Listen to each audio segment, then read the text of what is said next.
the title is Understanding the Mind from the Viewpoint of Yoga. Start with a question. How many of you have practiced yoga? So most of you. At least this morning, right? But what happens is that most people think that yoga are the exercises, right? Like you do a posture and another one and then relaxation, right? But that's just like one small piece of it. So that is a little bit working on your body. But when you work on the body, it also has an effect on the mind. But the main part is more related to the mind and life.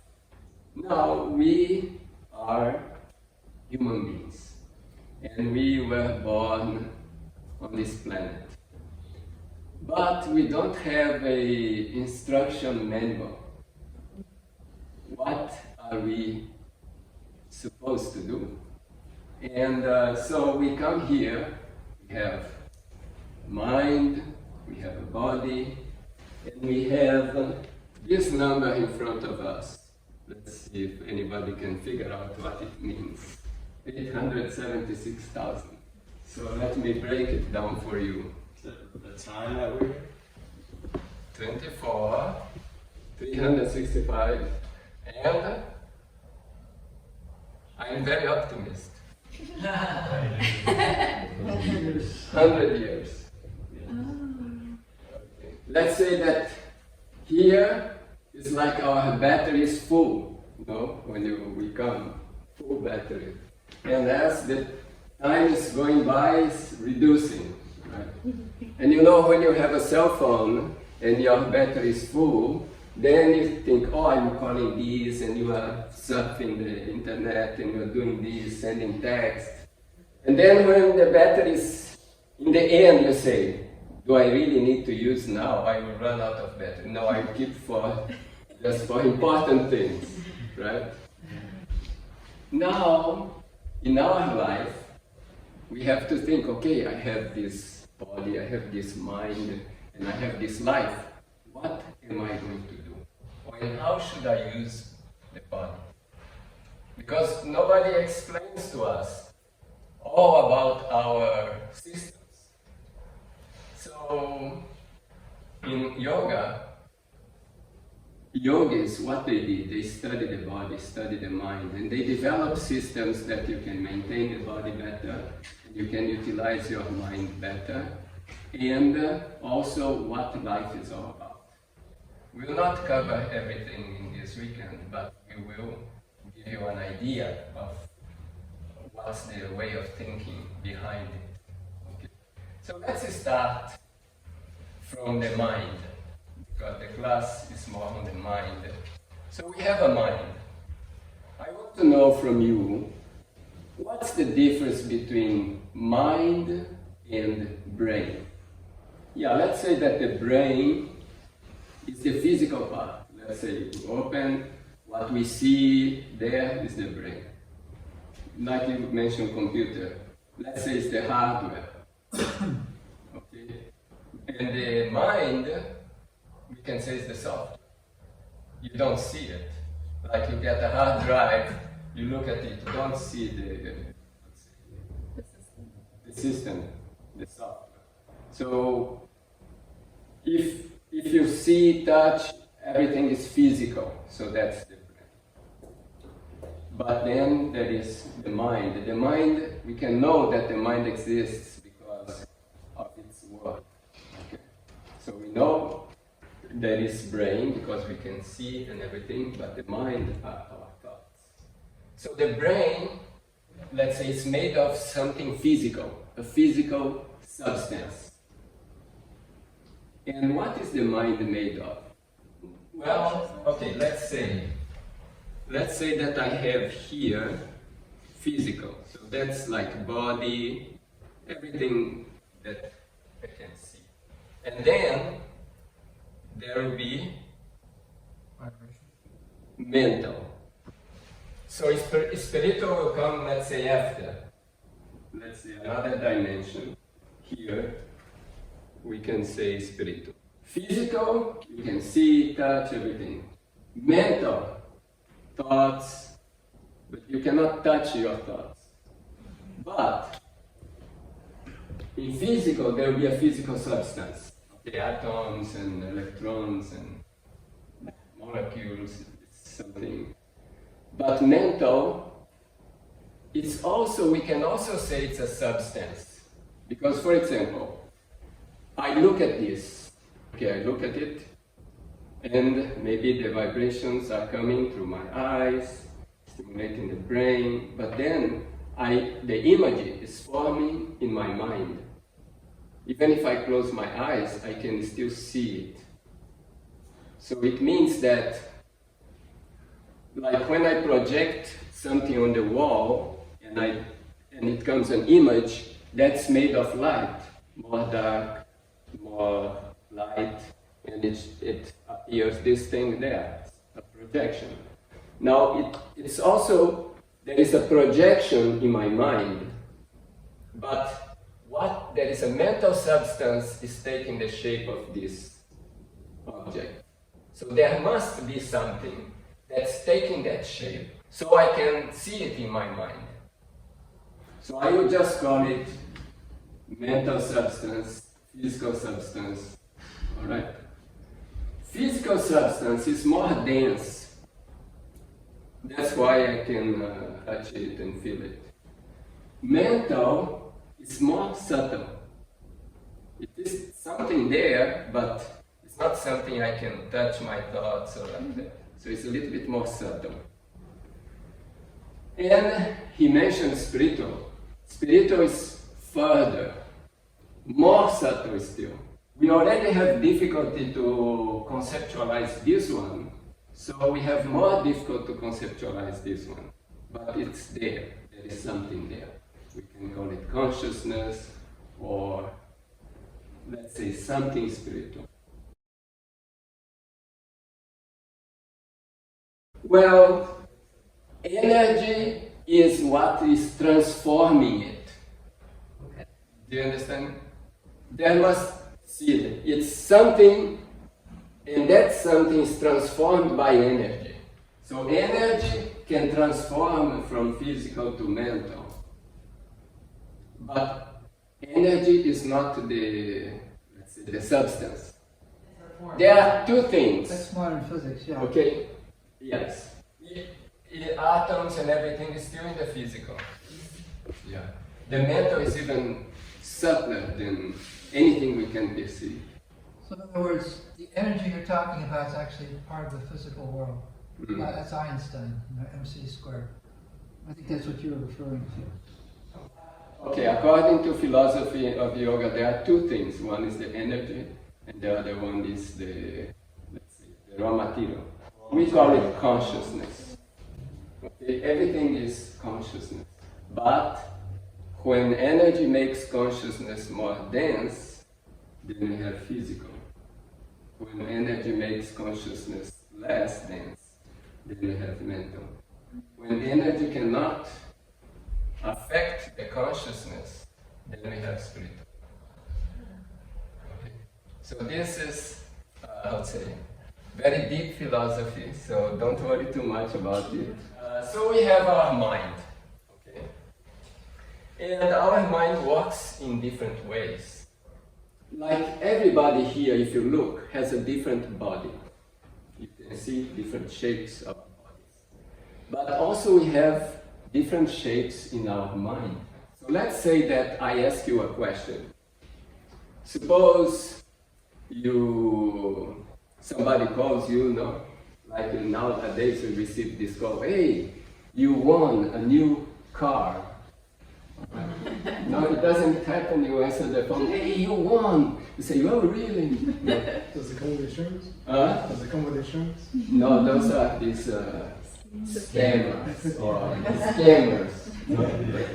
Okay, so somebody called you, oh, you got a new car. What color do you want? So let's say, what color do you want? Green. Green. And Jessica? Red. Red. That's a rainbow. Rainbow. Okay. Purple. Purple. White. White. Like Light purple. Okay. Blue. Blue. Okay. I think Black. Green. Pink. Okay. Orange. Really super Right. Gray. Light blue. Light blue. Okay, you see, same question. But when it went into each mind, it took a different shape. So let's say that we can compare the mind like a container. Okay? And the different people, the container has different shapes. One container is like that, the other is like this, the other like that, the other like that. So when something goes into your mind, it takes a different shape because your mind is different. Now the question is, what gave that shape to your mind, in your opinion? The conditions you grew up in. Okay, let's say your environment. Okay, let's say environment. Anybody else? What do you think gave the shape to your mind? perception. Environment, experience. What it is? Perception. Perception. Let's see, perception, experience. What was your Opinion? opinions? Substances, Substance means like drugs and okay. Mm-hmm. medications. Okay. Decisions. What was that? Somebody else says. That's decisions. Decisions. Okay. Of course, there will be many other things, but what does it have in common, all of them? Judgment? Judgment, you can say here also. They're all the physical. No, they are all in the mental, no? Are they all not kind of thoughts? Not controllable. No, physical. And environment, okay, there is an environment that stimulates certain thoughts. The perception, how you perceive things, stimulates certain thoughts in your mind. The experiences you have creates certain thoughts in your mind. So all these are creating thoughts in your mind. In yoga we say, as you think, so you become. And adding to this, I add a new dimension to the thing. You, those who are mothers will know, you have one baby just born, and then you have a second baby, and then they are different, right? Same father, same mother, maybe born in the same hospital, same house they went, but already you feel, oh, this baby is a little bit different from the other baby. So it means, what does it mean? They already came with something in their minds. Inborn. So, yes. I have identical twin daughters and they're still different. Yeah. It's the same egg and everything. Everything same, but still they are different. Because there is something already in their minds that is different, and that's inborn. You are born with certain things in your mind, then whatever you are experiencing is also changing that, adding to it, and you are becoming who you are.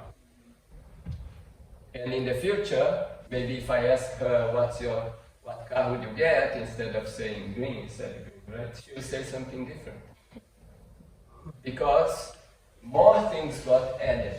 So let's say that this mind is like this, and as life is going by, it's changing. Something changed, added the here, and then it became completely different from how it started. So what we think is very important. And if you think all the time like some people are optimistic, some are pessimistic. If you think like that in a persistent manner, you will be changing like that. So you can change yourself by changing your thoughts. So that's one, like there are practices that how you apply thoughts to your mind so that you can change yourself. Okay, so that's one, let's say, system of techniques of yoga. How you relate to other people and how you relate to yourself. You know, what thoughts you apply to yourself, what thoughts you apply to other people, what words you apply to the people, what actions, how you act towards other people, and how you do it towards yourself, how you think about yourself. So thoughts are very important. And that's why we meditate. Because in meditation you are working on your thoughts. Now, we have also to utilize the time, because the time passes, you know? And we have to understand, so what we are here for. And that's basics of philosophy. So if I ask you, we are human beings, we can do so many things in our life, and so why do we do what we do?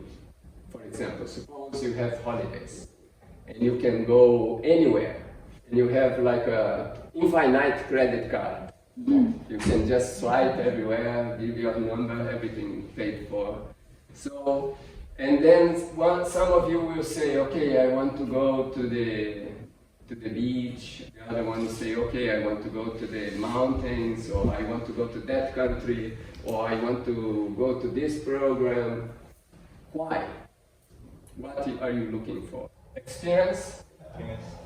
Happiness, peace. Not any experience, because if you get an advertisement, here, come to Ugly Islands, the ugliest place in the world. You will feel terrible here. Nobody's gonna go. Everybody's torture and pain. Yeah. So that's why they tell you, buy this SUV, and they show one person, how to say it, smiling up to here, driving the thing, and everything goes okay. He goes up the mountain, down the mountain, doesn't break. Then you get it and you go up the mountain, break. So everything is, you will be happy by having this. Right? But what happens is, let's say, okay, we want happiness, we want peace, but how much of it? 5 minutes, 10 years, 20 years, how much would you like? All the time. Then the question comes, is that possible? So let's see the optimists and the pessimists. Who thinks it's possible? Okay. Who thinks it's not possible? Some people are in the side that will win, no? Which side are you? The one that wins. I'm there. Are you saying, is it possible to have happiness and peace, or is it possible to get happiness and peace from other things? Okay. What's the question? So let's look at that. Let's see. There are 10 people in the same place. Same thing is happening. Somebody inside is happy. Another one is sad, frustrated. Okay. Everything that is happening is the same. Both people are in the same place, experiencing the same thing. But one is really enjoying it, very happy, and the other one is very depressed, doesn't enjoy. So where is the difference? The difference is inside. Okay, so the difference is inside. But where people in general nowadays, where are they searching for happiness and peace? Outside. Outside. Oh, let me go to this place, let me go there, let me do this, because there I will find it. But then, actually we are carrying it inside us. So that's why when we meditate, we don't want to go outside, we want to go inside. Because this happiness and peace actually is inside. And it doesn't depend on the objects outside. Objects outside are important to maintain the harmony of the society, so everybody has whatever they need to live. That's important. We don't neglect, but at the same time, we have to understand that real happiness and peace is inside us. And we can have everything outside, we can be millionaires, famous, this, that, but we can also be super depressed. Or we can have nothing, just very little bit food, small house, we have. So that happiness is inside. And where is it? Where is the source? It's actually here. So we have to bring the mind deeper and deeper and deeper within until we reach to this level. It's like a constant flow of peace. And then that's where you get satisfaction. So in the past, there have been yogis that they abandon the society, go to the mountains, just meditate there. In our opinion, they didn't, do the best they could because they didn't benefit the society. They were very, Isolated. isolated. Yeah, and also a little bit egoistic, like me, I will get realization and everybody else. But human beings, we are very much connected to each other. We are not, it looks like we are just little islands completely separated from everybody, but we are not. We are all connected. So in this movement also, it's true that it's eternal and it is also individual, but at the same time, let's say when we have a good environment, it helps. If the society is, conducive to people, do introspection, live a balanced life, it's much different. Then if the society is there, you must work, you must do this, and you're always struggling, you don't even have time to sit down, do a little bit meditation, you already have to rush to work or rush to do this or to do that, just to maintain your house, your family, your existence, right? Okay, so that's the movement. So that's why we want to meditate. We want to reach to a level of spirituality, real spirituality. I'm not talking about this religion or that religion, but something that every human being has. Okay? So now we have also some limitations. We have certain time to do it.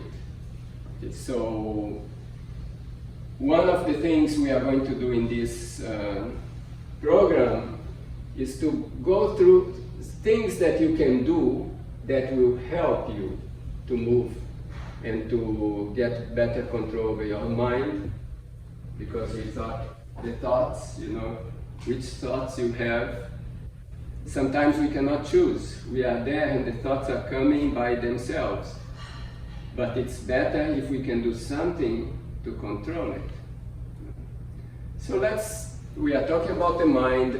If I ask you, thinking about your body, where would you place the mind? In your head. Huh? In your head. In the head. In your heart. For example, let me give you an example. Suppose I want to go and meditate in the forest, okay? And I'm going there, nice day, sit down for meditation, close my eyes. Then I think, now I'm going to go very deep. And then I close my eyes, then I start thinking, maybe there is a bear nearby. Okay? and I hear a little bit noise, oh, maybe that's a bear. Right? So why? Why I'm getting those thoughts? Worried about your body. Okay, that can be one answer. Anybody else? You become aware of what's around you. We're hardwired to react to stimuli. Yes, but what is stimulating that thought? Fear. Fear. Okay, fear is stimulating that thought. So there are some things in my mind that are tendencies. Okay, like everyone has tendency to have fear. Some less, some more.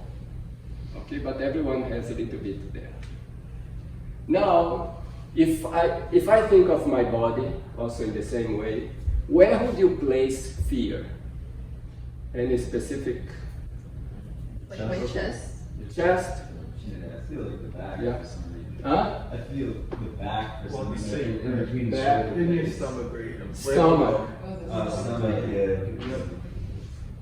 At least in Brazil, we say, oh, that person had so much fear that something happened. Yes. Yeah. Or you can And it's have knot in related to your stomach. Okay? So, in yoga, we have what we call chakras. Okay? Some of you might know, some of you something new, no problem. Chakras are certain points in the body where there is some, let's say, psychic tendencies, okay, are controlled by those points. So let's say that fear is controlled here. You know, what we see outside, we are also miniature of what's outside. Okay? So let's say that this federal government is here, all right? So that controls, that's the main place from where the mind controls everything. But there are state governments, okay? So those are the chakras. So this chakra here, one of the tendencies controlled by this chakra is fear. All right? So even though some of you said fear is here, yes, here is like the main controller, but here is the secondary controller. The direct controller is here, and here is the one who controls that one. All right? So the chakras means the higher chakra is controlling the other chakras. So your mind is not all here, it's distributed. All right? So now I have a lot of fear. Okay? And maybe she doesn't have. And maybe she has a little bit less, and he has a little bit more. So it's all different. In yoga, what you want to do? You know, the body, you can say it is a bio, let's say bio in the sense of biological, okay? Then mental, you can say psychic, bio, psychic, spiritual, structure, or machine. There are ways that you can regulate this machine. So you can, let's say, work on to reduce your fear so that the next time you go to the forest and you close your eyes, you're not thinking about bear, you're meditating. So how can you work on that? If you know, okay, the fear is related to this chakra. Their chakras are psychic. But there is a physical correspondence, which are glands, endocrine glands. So you have adrenal glands in this area. When you do the exercise of yoga, you might have done one exercise that you go like this. You might done exercise that you go like that. You see, you're working on pressing, releasing. Then that is increasing the flow of blood, lymph, and lymph carries hormones. Hormones can affect your mood. By doing yoga exercises, so if you need to work more on this chakra, you do more certain exercise. If you need to work more on this chakra, you do more other exercises. And accordingly, you regulate your practice that your body reacts in the way you want. Okay, so now you are doing certain exercise. But you can also work mentally. So now mentally, you will use concentration.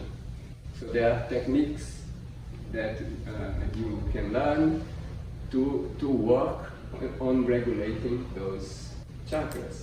So now you're working through the mind and you're working through the body, but you also know that your goal is here.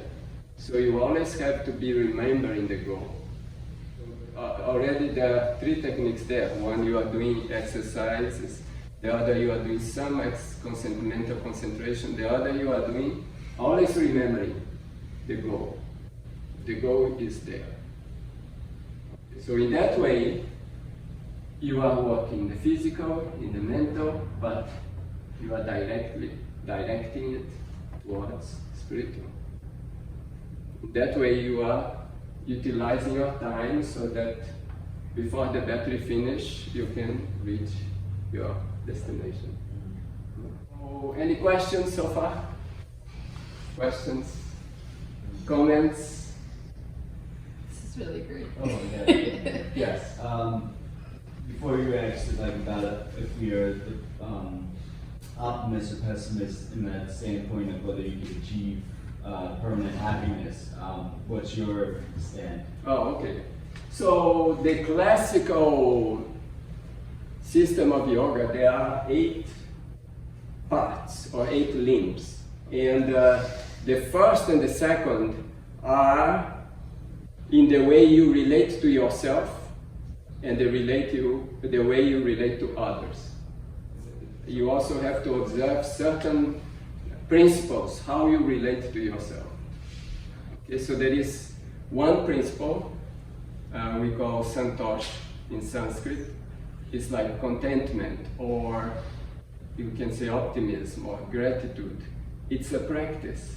You know, you, for example, one day one person came to me and said, Dada, I need some meditation or something because I'm always angry.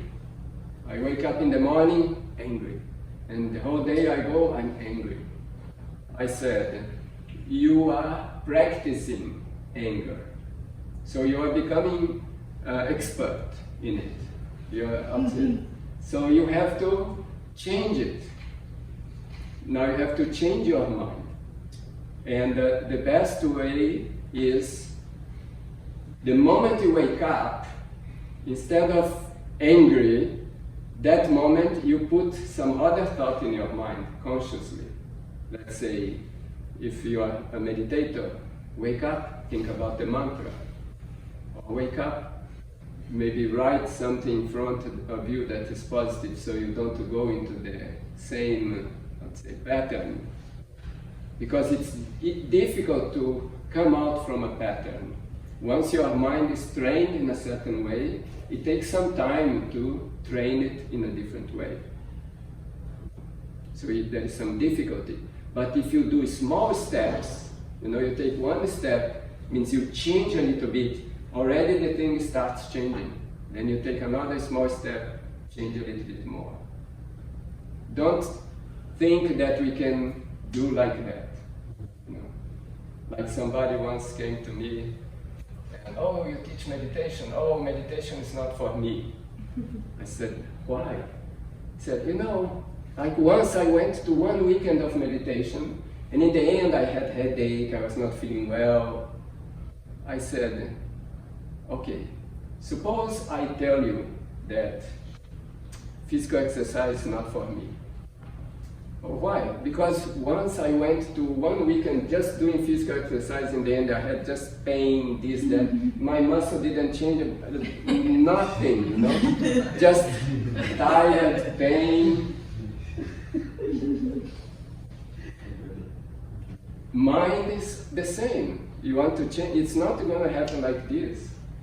We think that, okay, for the body we understand that if we want to get in shape, it's not, today I will walk 5 miles, then I'll be in shape.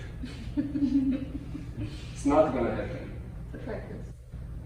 Slow practice. every day, a little bit, and then it goes getting better, and then you are moving.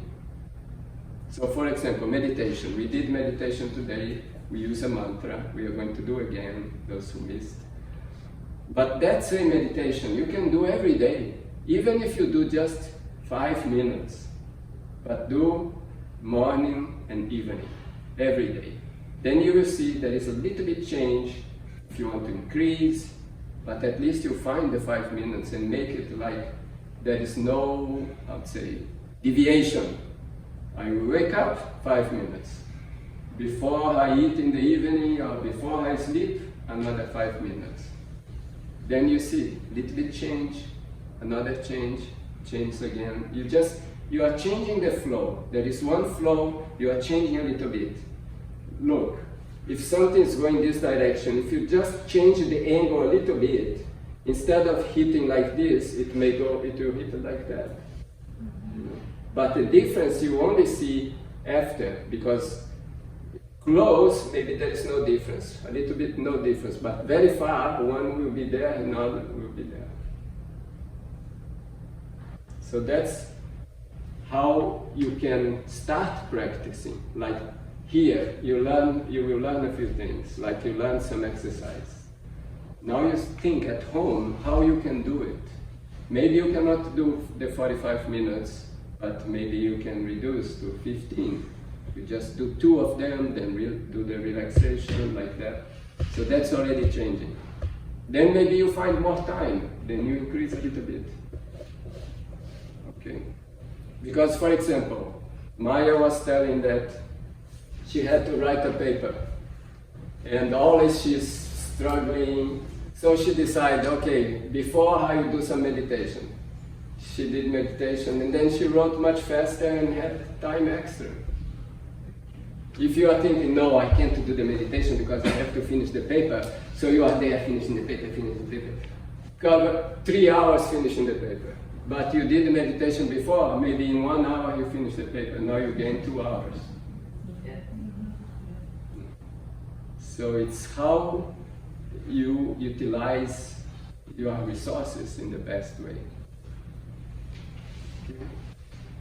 It's kind of like going into something with a plan as to going into something with no plan. Yeah. But you have to think that as you go deeper in the mind, you have more potentialities.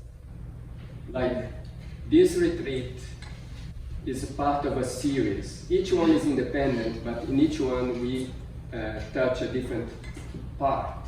So the one we had just in November, we were talking about more in detail about the mind, and we talk about the different levels of the mind, 5 layers of the mind.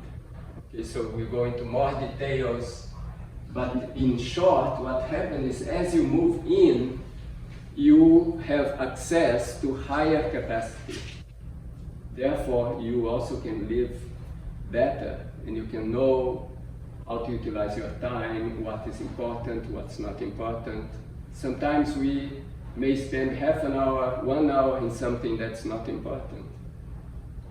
But our mind is pulling us in that direction. It is a science, and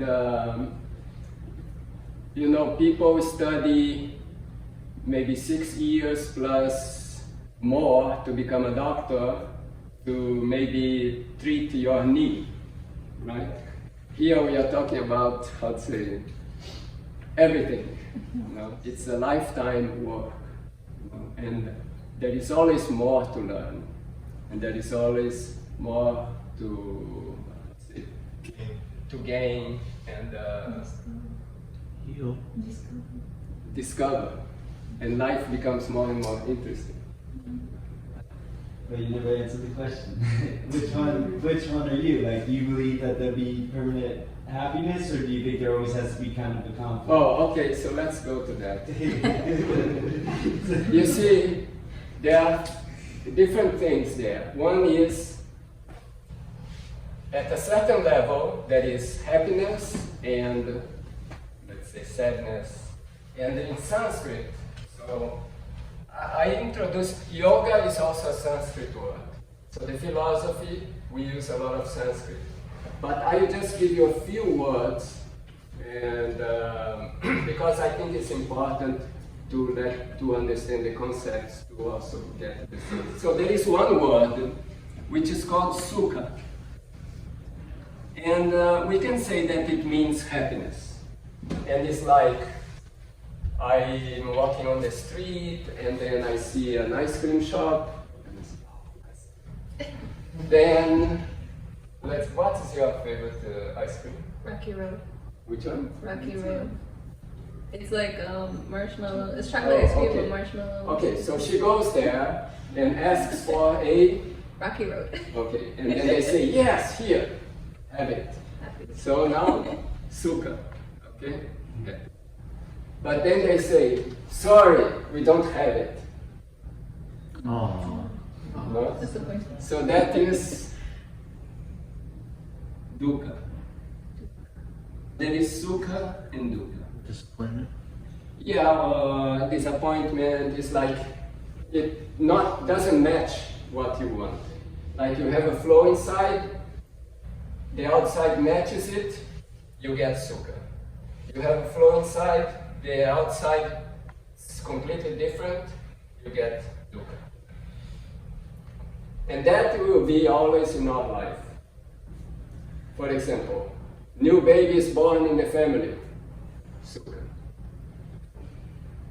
Grandpa passed, dukkha. It's not that you start meditating and then grandpa will not pass. It will happen. Now some people think, oh, now I start meditating, my life will be perfect. Nothing bad will happen. No, it's not like that. There will always be sukha and dukkha. So in this way, you cannot have permanent sukha. But there is another word, which is actually ananda. Ananda is not coming like sukha that something's happening matching what is in your mind and then you get sukha. But it's coming from here, you know. Here, there is, let's say that here is a flow of ananda. It's like something that's going on there all the time. Yeah. So when you touch it, you get it. Maybe your grandpa passed and you are sad, but you're also feeling that ananda. So that sadness doesn't feel the same way. You know, yes, you are sad because it's something you miss that person and everything, but you're still experiencing an underlying flow of bliss. So that's possible to get, but it's not possible to get always sukha.